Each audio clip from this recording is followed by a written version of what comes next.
नमस्कार दोस्तों, आप सभी का स्वागत करता हूं मैं हमारे YouTube चैनल नवोदय क्लासेस 2020 में। जैसा कि आप लोगों ने जो प्रैक्टिस टेस्ट फर्स्ट है उसकी मानसिक योग्यता का पूरा देख लिया होगा सॉल्यूशन। उसके बाद मैं आपको अभी जो मेंटल एबिलिटी का हो गया, उसके बाद मैं आपको गणित का बताता हूँ। तो गणित हमारा दूसरा भाग था। गणित में जो पहला क्वेश्चन था 41, वो क्वेश्चन क्या था कि 91 और 100 के मध्य अभाज्य संख्याएं कितनी हैं।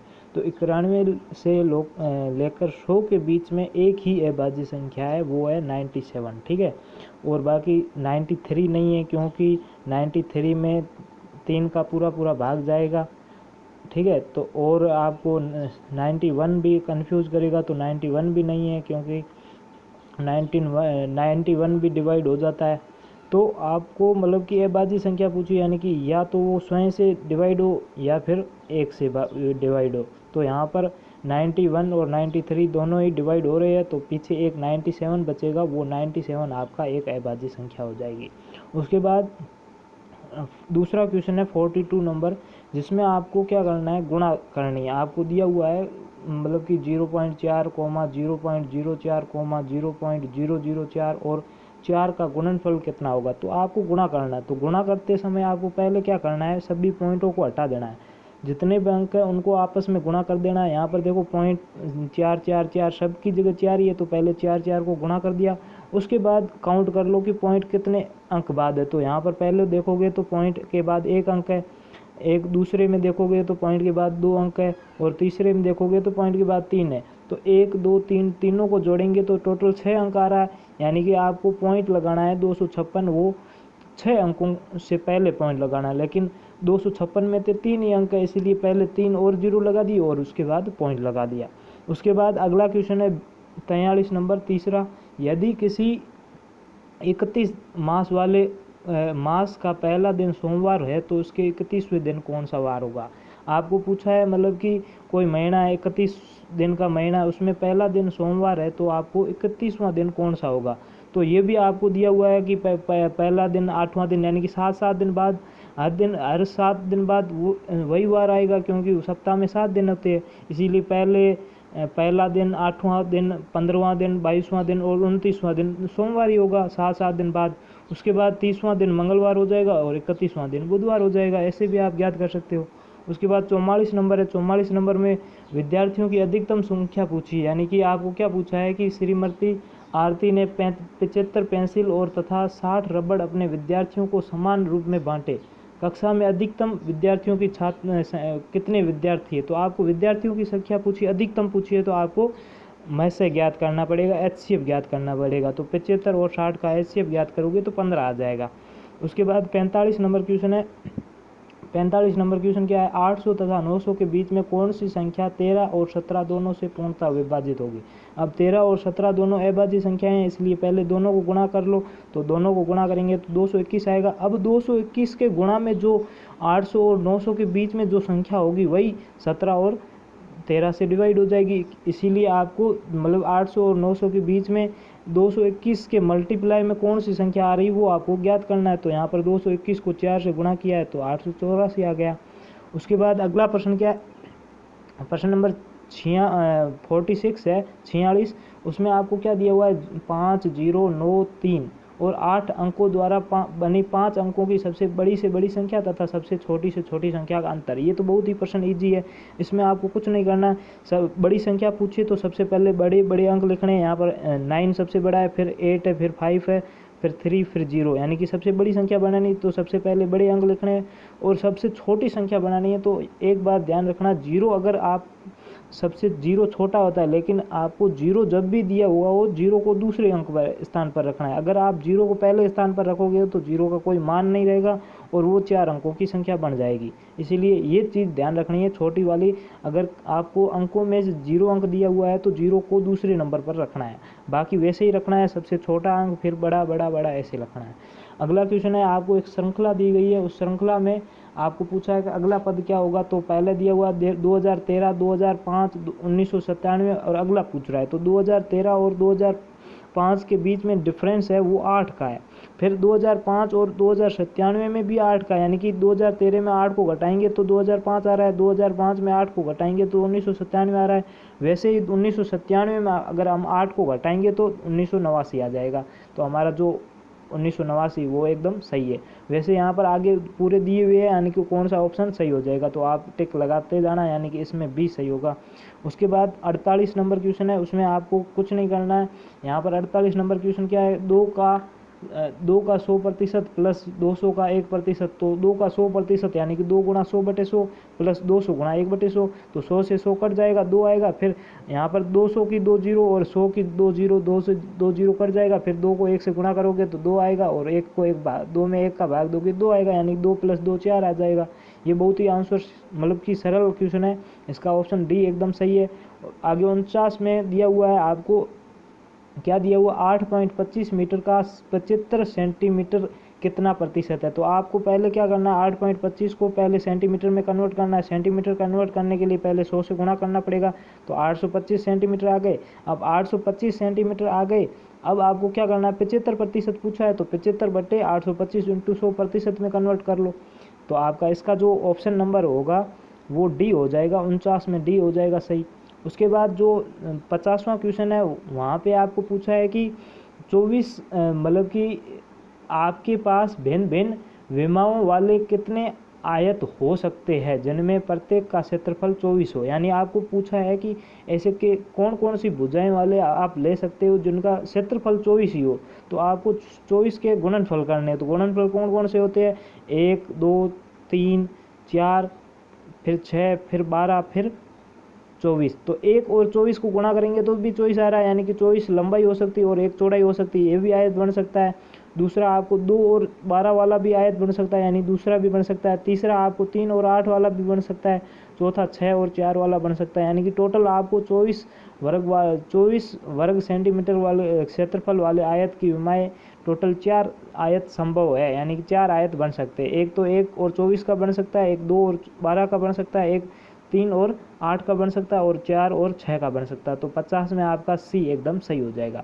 आगे देखते हैं, आगे आपको क्या कहा गया। आगे आपको दिया हुआ है एक सीरीज दी हुई है, सीरीज में आपको मतलब की पंक्ति बताना। तो यहाँ पर देखो सीरीज में जो सीरीज दी हुई है, सीरीज में आपको सबसे पहले आपको ऊपर से नीचे की ओर आना है। तो वहाँ पर देखो पहली लाइन में देखो 10 60 और 110 है। तो 10 और 60 में बीच में 50 अंतर है। फिर 60 और 110 में भी 50, यानी कि 10 में फिर 50 जोड़े तो 60 है, 60 में 50 जोड़े तो 110 आए, फिर 110 में 50 को जोड़ेंगे तो 160 आएगा, यानी कि पहले में 160 आ गया। दूसरे में 25 में 50 जोड़ेंगे 75 आएगा, 75 में 50 जोड़ेंगे तो 125 आएगा। तो 125 में अगर 50 जोड़ेंगे तो कितने आ जाएगा, 175, यानी कि दूसरी जगह 175 आना चाहिए, पहली जगह हमारा कितना आना चाहिए 160। तो 160 175, और तीसरी जगह 40 और प्लस 50 90, 90 प्लस 50 140 होते हो। फिर 140 में 50 को जोड़ेंगे तो यहाँ पर हमारा आंसर आ जाएगा 190। तो यानी कि 3 संख्याएं आई है, कौन कौन सी आई है, 160 175 190। तो 160 175 190 जो कि हमारा ऑप्शन बी है वो एकदम सही है।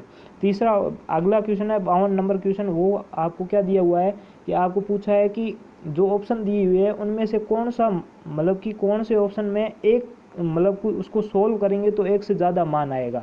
तो आपको सभी को सोल्व करना है, तो सोल्व करेंगे तो एक से ज़्यादा आएगा या एक से कम आएगा। तो यहाँ पर देखो सबको सोल्व करके दिया हुआ आप देख सकते हो, ठीक है। तो इसमें आपका जो आंसर है वो एकदम डी है, चौथा नंबर आंसर है वो एकदम सही है आ जाएगा। यानी कि यहाँ पर देखो पहले का आंसर आप पहले को सोल्व करेंगे तो 5/6 आ रहा है, 5/6 से एक ज़्यादा है। दूसरे को सोल्व करोगे तो 1/6 आंसर आ रहा है जो भी एक से कम है। और तीसरे को सोल्व करोगे तो वो भी 1/6 आ रहा है, वो भी एक से कम है। लेकिन चौथे को सोल्व करोगे तो एक सही 1/2 आ रहा है, यानी कि एक से ज़्यादा है। 1.5 आ रहा है उसका, एक सही 1/2 यानी कि 1.5 होता है, 1.5 जो कि एक से ज़्यादा होता है। उसके बाद अगला क्वेश्चन है 53 नंबर क्वेश्चन। 53 नंबर क्वेश्चन क्या कह रहा है, 53 नंबर क्वेश्चन आपको जो एक ऑप्शन दिए हुए है उसमें एक श्रृंखला दी हुई है। आपको पूछा है कि छोटी से बड़ी संख्या कौन कौन सी। आपको सबसे पहले छोटी संख्या बतानी, फिर बड़ी, फिर बड़ी। तो यहाँ पर आपको क्या करना है, सबसे पहले कोई भी एक ऑप्शन ले लो, उनका जो हर दिए हुए हैं उनके उनके हर का जो लसब लेना है आपको, हर का जो भी लसब आएगा उनको सभी भिन्नों से गुणा करना है, तो आपका एकदम आंसर सिंपल आ जाएगा। फिर आपको जो पहले सबसे छोटा लेना, उससे बाद में बड़ा, फिर बड़ा बड़ा, ऐसे आप करोगे तो आपका जो आंसर है वो 53 में डी आंसर हो जाएगा। ठीक है, आज मैं ऐसे इसीलिए समझा रहा हूँ क्योंकि आज थोड़ा सा मैं बिजी था, आपको फुल सॉल्यूशन नहीं दे पाया हूँ, कल से फुल सॉल्यूशन दे दूँगा। ठीक है, उसमें कोई दिक्कत वाली बात नहीं है। उसके बाद अगला क्वेश्चन है 54 नंबर क्वेश्चन। 54 नंबर क्वेश्चन में आपको क्या करना है, वही आपको एक व्यंजक दिया हुआ है उसको आपको सोल्व करना है। तो आप ये सोल्व आसानी से कर सकते हो। तो व्यंजक दिया हुआ क्या दिया हुआ, 1/1 गुणा 2 प्लस 1/1 गुणा 2 गुणा 4 प्लस 1/1 गुणा 2 गुणा 4 गुणा 6, यानी कि पहले नीचे वालों को गुणा करोगे, 1/2 1 को 2 को करोगे तो 2 आ जाएगा, फिर 1 दूसरे में 1 को 2 से करोगे 2 आएगा, फिर 2 को 4 से करोगे तो 8 आ जाएगा, यानी कि 1/8 1/4 प्लस 1/8 फिर 1/8 8 संग 48, यानी कि आपका जो व्यंजक बन रहा है 1/4 1/2 प्लस 1/8 प्लस 1/48। तो ऐसे आप बाद में उन सबका लसब लेकर आप आसानी से सोल्व कर सकते हो। ठीक है, तो 54 में हमारा जो आंसर होगा वो सी होगा, वो एकदम सही आंसर हो जाएगा। उसके बाद अगला क्वेश्चन कौन सा है, अगला क्वेश्चन 55 नंबर क्वेश्चन है। 55 नंबर क्वेश्चन क्या कह रहा है, एक कक्षा में 80 छात्र है जिसमें 2/5 भाग लड़के हैं, कक्षा में लड़कियों की संख्या क्या है। तो आपको क्या कुछ नहीं करना है, आपको देखो टोटल x लड़के हैं, x में से या x भी मान सकते हो या 1 भी मान सकते हो, एक भाग लड़कों का है पूरा। अब यहाँ पर एक कक्षा में टोटल 1 लड़का है, मतलब कि एक पूरा भाग लड़कियों, मतलब कि x भी मान सकते हो या 1 भी मान सकते हो। 1 में से कितना भाग लड़कों का है, तो वहाँ पर देखो एक x में से 2/5 भाग लड़कों का, तो x में से 2/5 भाग घटाओगे तो 3/5 x आ जाएगा। फिर 3/5 x करने का फिर बराबर आपका जो होगा वो 3 है, मतलब कि 3/5 x बराबर 3/5 आ गया। अब आपको 80 का 3/5 भाग निकालना है, क्योंकि लड़कियों का भाग कितना है टोटल, वो 3/5 है, तो 80 का 3/5 करोगे तो 48 आ जाएगा, यानी कि इसमें जो 55 में होगा वो 55 में डी ऑप्शन एकदम सही हो जाएगा। वैसे ही 56 को करोगे तो 56 में क्या, 5 सप्ताह तथा 12 दिन में कुल कितने घंटे होते हैं। तो आपको पहले सप्ताह को दिनों में कन्वर्ट करके उनको घंटों में कन्वर्ट करना पड़ेगा। वैसे ही पीछे 12 दिन दिए हुए तो एक दिन में 24 घंटे होते हैं, वैसे घंटों में कन्वर्ट करके आप टोटल घंटे काउंट कर सकते हो। तो यहाँ पर टोटल घंटे कितने आ रहे हैं, 1128 आ रहे हैं, जो कि ऑप्शन ए में है, यानी कि 56 नंबर में ऑप्शन ए एकदम सही हो जाएगा। उसके बाद 57 नंबर क्वेश्चन है। 57 नंबर क्वेश्चन में क्या दिया हुआ है, किसी राशि में से एक लड़के ने 1/2 भाग खर्च कर दिया जाए, फिर शेष राशि का 1/6 भाग खर्च कर दिया जाए, यदि अब उसके पास 25 रुपये बचे हो तो उसके पास कुल कितने हैं।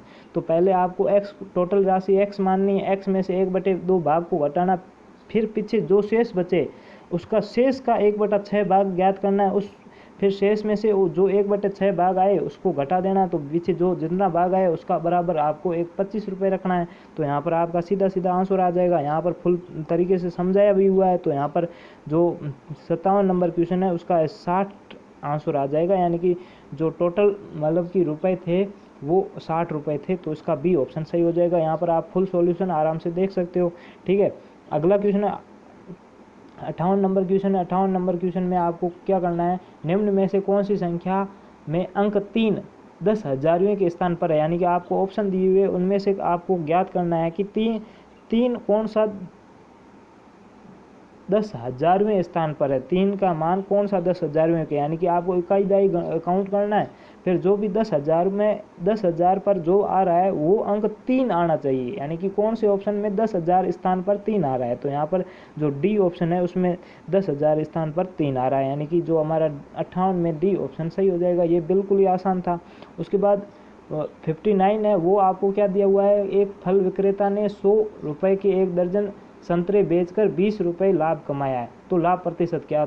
तो आपको पता है लाभ दिया हुआ है, क्रय मूल्य दिया हुआ है, विक्रय मूल्य दिया हुआ है। तो विक्रय मूल्य आपको पहले क्रय मूल्य ज्ञात, लाभ प्रतिशत दिया हुआ है, तो अब आप आराम से ज्ञात कर सकते हो। मतलब कि क्रय मूल्य विक्रय मूल्य 100 रुपये और 20% लाभ हुआ, यानी कि उसको खरीदे कितने में थे, 80 रुपये में खरीदे। 100 में से अगर आप 100 में से 20 को घटाओगे तो 80 रुपये आ जाएगा, जो कि क्रय मूल्य हो जाएगा। फिर आपको लाभ प्रतिशत ज्ञात करना है, 20/80 गुणा 100 यानी कि 25% लाभ आ जाएगा। वो आपका ऑप्शन डी में दिया हुआ है, यानी कि 59 में आपका डी आंसर एकदम सही हो जाएगा।